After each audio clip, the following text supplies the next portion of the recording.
नमस्कार, मी रचना लचके बागवे. 365 दिवस 365 स्टोरीज आपण कव्हर करत आहोत. या निमित्ताने रोज वेगवेगळ्या क्षेत्रात काम करणाऱ्या लोकांच्या आपण मुलाखती घेत असतो. आज जेव्हा आपण फायनान्शियल मार्केटकडे बघतो, तेव्हा आपल्याला अनेक प्रोडक्ट्स असतात. मग ते स्टॉक्स मार्केट असेल, म्युच्युअल फंड आहेत, डिबेंचर्स आहेत, बॉन्ड्स आहेत, असे विविध फायनान्शियल प्रोडक्ट्स आपल्याला अवेलेबल आहेत. पण त्यातले नक्की आपण कोणत्या गोष्टीमध्ये गुंतवायचे आणि आपल्यासाठी कोणते चांगलं आहे, हे आपल्याला फार कमी वेळेला कळतं. तर ह्याचं मार्गदर्शन करणारे एक व्यक्तिमत्व आपल्यासोबत आहेत Amol Pimplekar sir. Life span wealth management या कंपनीचे ते फाउंडर आहेत. अधिक माहिती आपण त्यांच्याकडनं जाणून घेऊया. नमस्कार सर. नमस्कार. सर, सर्वप्रथम तर तुमचं स्वागत. आणि या क्षेत्रात तुम्ही कसे आलात त्याच्याबद्दल थोडं सांगा. थँक्यू. या क्षेत्रात थोडस मी प्लान करून नव्हतो आलो. म्हणजे माझं बॅकग्राऊंड असं आहे की मी कॉमर्स ग्रॅज्युएट आहे आणि त्याच्यानंतर मी लॉ केलेलं आणि मला जे इंटलेक्च्युअल प्रॉपर्टी राईट्स मध्ये मला माझं करिअर करायचं होतं. अनफॉर्च्युनेटली तेव्हा मला फारसा काही तो चान्स ती त्या क्षेत्रात एंट्री मिळाली नाही. आणि माझ्या मित्रांनी मला सजेस्ट केलं की जोपर्यंत तुझं करिअर सेट होत नाही तोपर्यंत तू त्यांच्या ओळखीची ब्रोकिंग फर्म होती त्याच्यात तो म्हणाला की तू तिथे काम चालू कर आणि साइड बाय साइड तू तुझं करिअर वर लक्ष देत जा.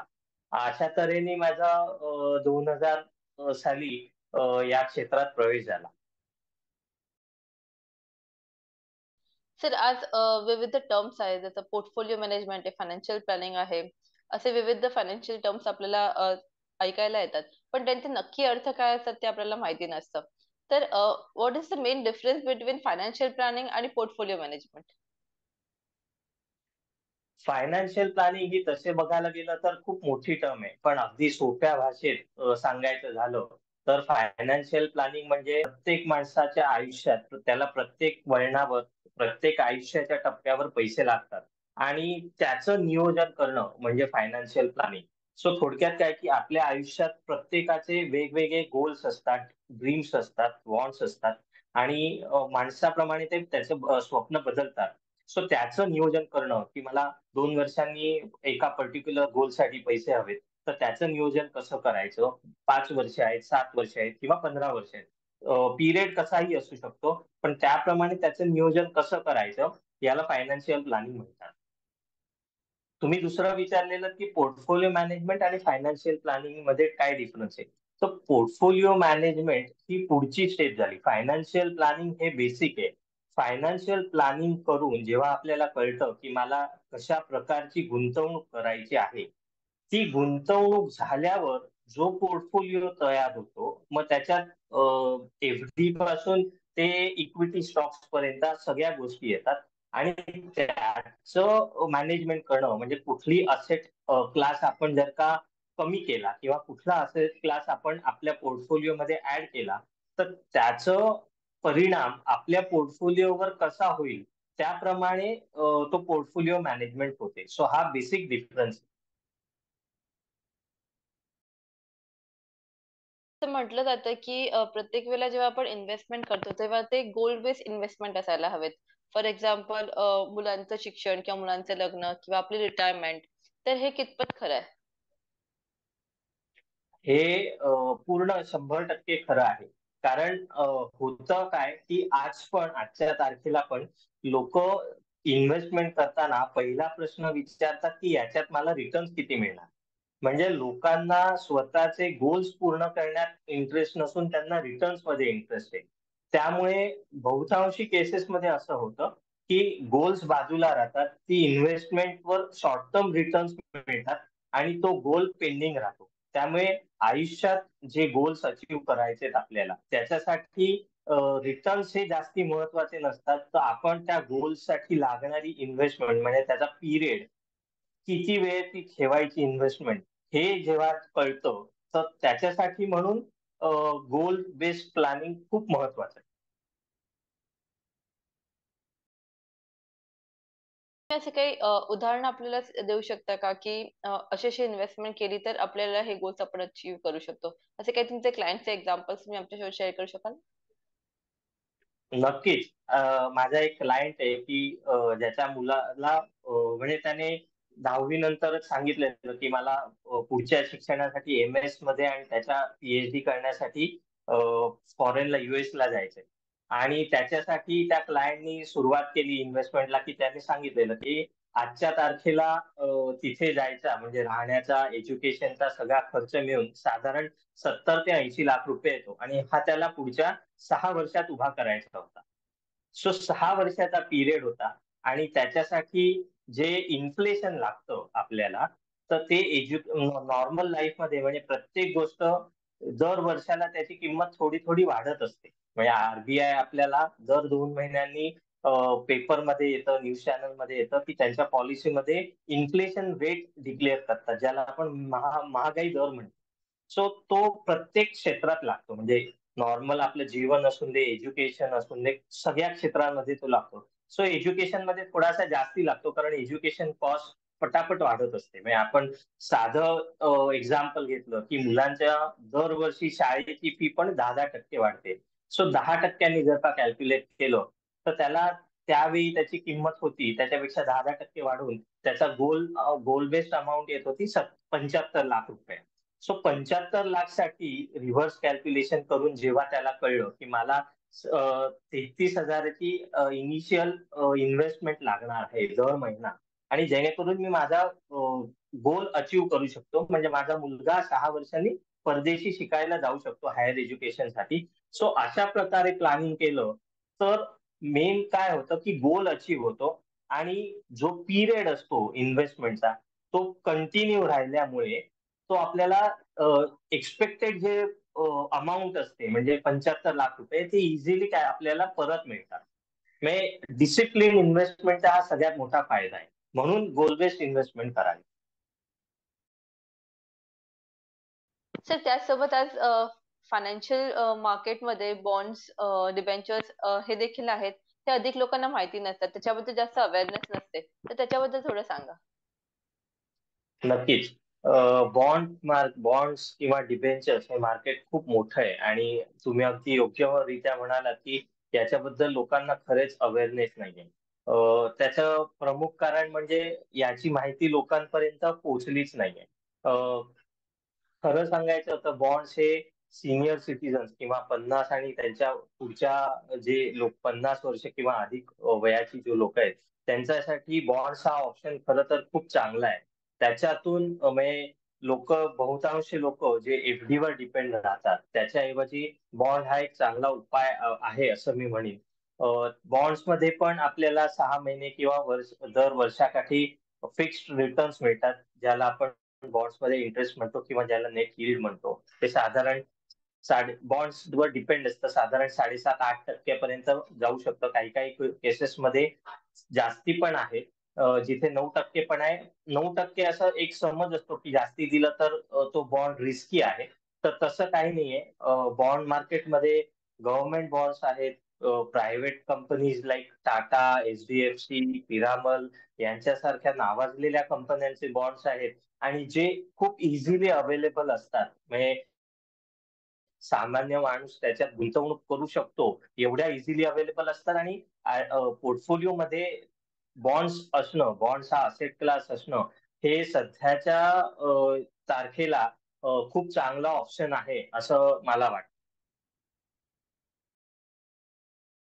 इन्व्हेस्टमेंट म्हटलं का अजून एक प्रश्न प्रामुख्याने लोकांच्या समोर येतो. तो म्हणजे जेव्हा कोणीही व्यक्ती त्याची प्रॉपर्टी सेल आउट करते आणि त्याच्यातनं जो आलेला पैसा असतो, तो पैसा नक्की पुन्हा कुठे इन्व्हेस्ट करावा, ह्याच्याबद्दल त्यांना माहिती नसते. कारण का ती अमाउंट फारशी मोठी असते. अनेकदा लोकं म्हणतात, की ती अमाउंट पुन्हा प्रॉपर्टीजमध्ये इन्व्हेस्ट केलेलं बरं असतं. पण ते त्याच्याबद्दल थोडं माहिती द्या. अ, हा प्रश्न खरं तर म्हणजे पुन्हा प्रॉपर्टीत इन्व्हेस्ट करायचे का नाही, हा खरं तर तो थोडासा वैयक्तिक प्रश्न आहे. पण त्याच्यातून म्हणजे आधीची प्रॉपर्टी विकून जे पैसे मिळतात, ज्याला आपण कॅपिटल गेन्स म्हणतो. सो ते कॅपिटल गेन्समध्ये सगळ्यात पहिलं असतं, की त्या कॅपिटल गेन्सवर आपल्याला टॅक्स लागतो. आणि सगळ्यात सोपा मार्ग म्हणजे की जेव्हा लोकांना दुसरी प्रॉपर्टी घ्यायची नसते तेव्हा कॅपिटल गेन बॉन्ड्स असतात, ज्याला 54 EC बॉन्ड्स असंही म्हटलं जातं. सो जो काही कॅपिटल गेन आहे, ऍक्च्युअल कॅपिटल गेन, त्या ती अमाऊंट 50 लाखापर्यंत या बॉन्ड्स मध्ये आपण इन्व्हेस्ट करू शकतो. याच्यात लॉक इन असतं, 5 वर्षाचं लॉक इन असतं आणि 5 वर्ष 5% इंटरेस्ट मिळतो. अ, दुसरी गोष्ट म्हणजे हे पैसे त्या बॉन्ड्स मध्ये गुंतवल्यावर जी रक्कम आपल्या हातात शिल्लक राहते, त्याचं आपल्या गोल्स नुसार, कारण मी परत गोल्सवर जरा जास्ती एम्फसाइज करेन, आपल्या गोल्स नुसार किंवा आपल्या गरजेनुसार कशी इन्व्हेस्टमेंट करायची, ती कशी स्प्रेड करायची, ज्याला फायनान्शियल प्लॅनिंगच्या भाषेत असेट अलोकेशन असं म्हणतात, की असेट अलोकेशनचा सगळ्यात महत्वाचा उद्देश आहे की तुमची रिस्क स्प्रेड करायची आणि त्याच्यातून जास्तीत जास्त ऑप्टिमाइज रिटर्न्स कसे मिळतील याच्यावर भर द्यायचा. सो त्यानुसार जर का आपण ती रक्कम त्या प्रकारे गुंतवली, म्हणजे कुठे गुंतवायची, जर का म्युच्युअल फंड्स आहेत किंवा बॉन्ड्स आहेत किंवा आणखीन गोल्ड आहे किंवा आणखीन कुठला पर्याय आहे ज्याच्यात, किंवा इक्विटी शेअर्स आहेत, जर का एखाद्या माणसाची रिस्क प्रोफाईल त्याला परमिट करत असेल किंवा सूट करत असेल, तर त्याने इक्विटी शेअर्स मध्ये गुंतवायला हरकत नाही. सो रिस्क प्रोफाईल म्हणजे काय, तर प्रत्येक माणसाची रिस्क घ्यायची एक कपॅसिटी असते. प्रत्येक माणूस 100 रुपये असतील तर ते 90 रुपये त्यातले इक्विटी किंवा इक्विटी म्युच्युअल मध्येच गुंतवेल असं नाहीये. काही माणसं अशी असतात की ज्याच्यात प्रामुख्याने 3 कॅटेगरीज असतात. एक असतं की कन्झर्वेटिव्ह कॅटेगरी, ज्याच्यात माणसांना असं असतं की माझे 100 रुपये आहेत, तर माझे 100 रुपयातले मी 90 रुपये मला FD किंवा बॉन्ड्स अशा प्रकारच्या इन्व्हेस्टमेंट मध्ये हवे, 10 रुपयाची मी थोडीशी रिस्क घेऊ शकतो. दुसरी कॅटेगरी असते की जी मॉडरेट असते, ज्याच्यात इन्व्हेस्टर सांगतो की नाही, 50 रुपये मी फिक्स मध्ये ठेवीन, 50 रुपयाची मला थोडीशी रिस्क घ्यायला चालेल. आणि थर्ड असतं अग्रेसिव्ह प्रोफाईल, की ज्याच्यात लोक 90 रुपयापर्यंत अग्रेसिव्ह इन्व्हेस्टमेंट म्हणजे इक्विटी शेअर्स आहेत, इक्विटी म्युच्युअल फंड्स आहेत, याच्यात इन्व्हेस्टमेंट करू शकतात. आणि 10 रुपयाची त्यांना फक्त सेफ्टी हवी असते. सो अशा प्रकारे प्रोफाईल डिसाईड करून, प्रोफाईल चेक करून आपण जर का ती इन्व्हेस्टमेंट केली तर ती खूप फायदेशीर ठरेल.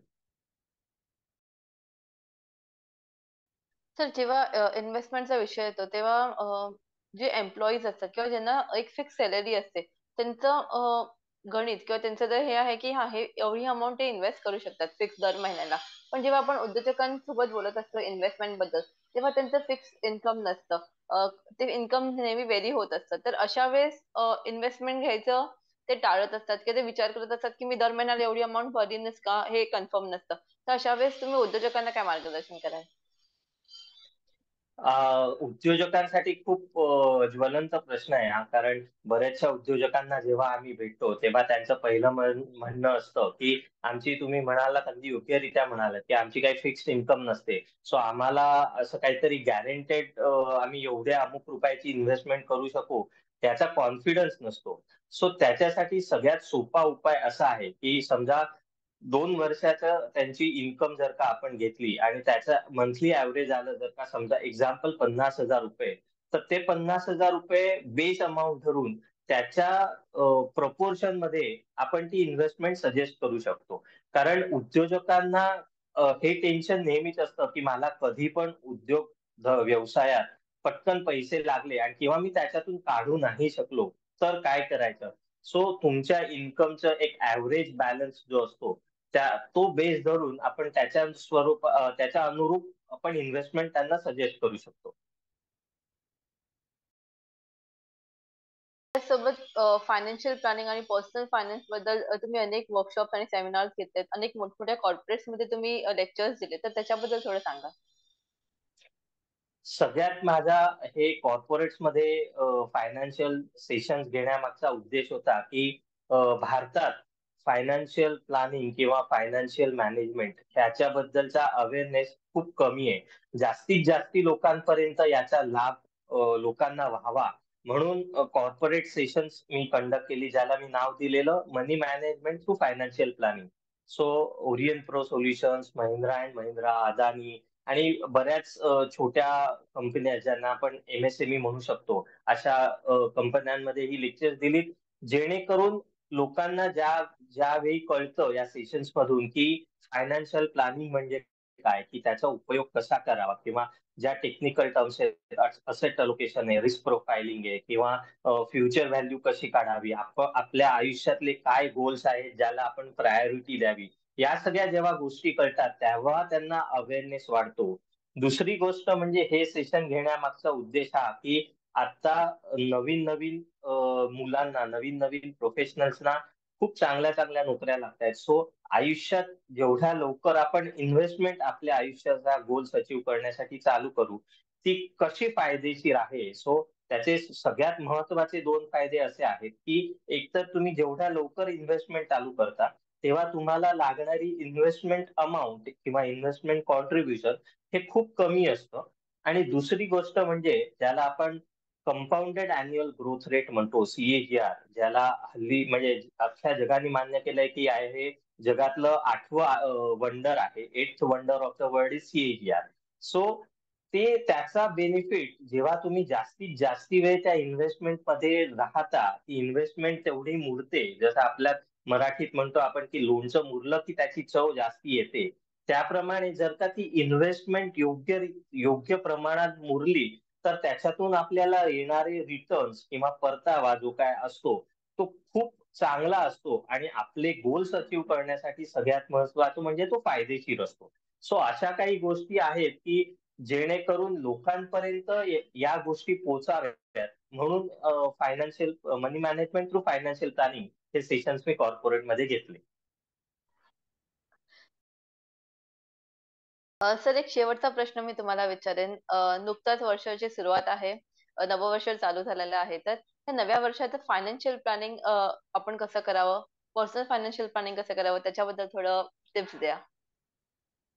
नक्कीच. फायनान्शियल प्लॅनिंग म्हणजे पर्सनल असून देत का अदरवाईज पण त्याच्यात नवीन वर्ष किंवा अशा गोष्टी म्हणजे जेव्हा आपण म्हणतो की जहाँ से जागे वहीं से सवेरा, तर त्याप्रमाणे ज्या दिवशी आपण डिसाईड करू तो दिवस हा आपल्या नवीन वर्षाचा पहिला दिवस असं मी मानतो. त्यामुळे अ, आयुष्यात आपल्या प्लॅनिंगसाठी आयुष्यात लवकरात लवकर याची सुरुवात करावी. मग ते वर्षाचा शेवटचा दिवस असून देत का पहिला दिवस, तो फरक नाही पडत, पण ती सुरुवात करणं कुठेतरी महत्वाचं असतं. कारण अशी बरीच उदाहरणं बघितली आहेत की जे लोक सुरुवात करतच नाहीत ते आयुष्यात कुठेच पोहोचत नाहीत, फायनान्शियल प्लॅनिंगच्या दृष्टीने मी म्हणतोय. पण जे लोक सुरुवात करतात आणि हळूहळू त्यांचा कॉर्पस डेव्हलप होतं, त्यांना आयुष्यात नक्की त्यांचे गोल अचीव्ह करण्यात सक्सेस मिळतो, हे माझं प्रामाणिक मत आहे. धन्यवाद सर. प्रत्येक व्यक्तीला हा जो किचकट वाटणारा विषय आहे, पण तितकाच महत्त्वाचा आहे. तो खूप सोप्या पद्धतीने तुम्ही आम्हाला समजावून सांगितल्याबद्दल खूप खूप धन्यवाद. त्यासोबत 365 दिवस, 365 स्टोरीज या माझ्या सीरीजमध्ये सहभाग घेतल्याबद्दल खूप धन्यवाद. Thank you. थँक्यू.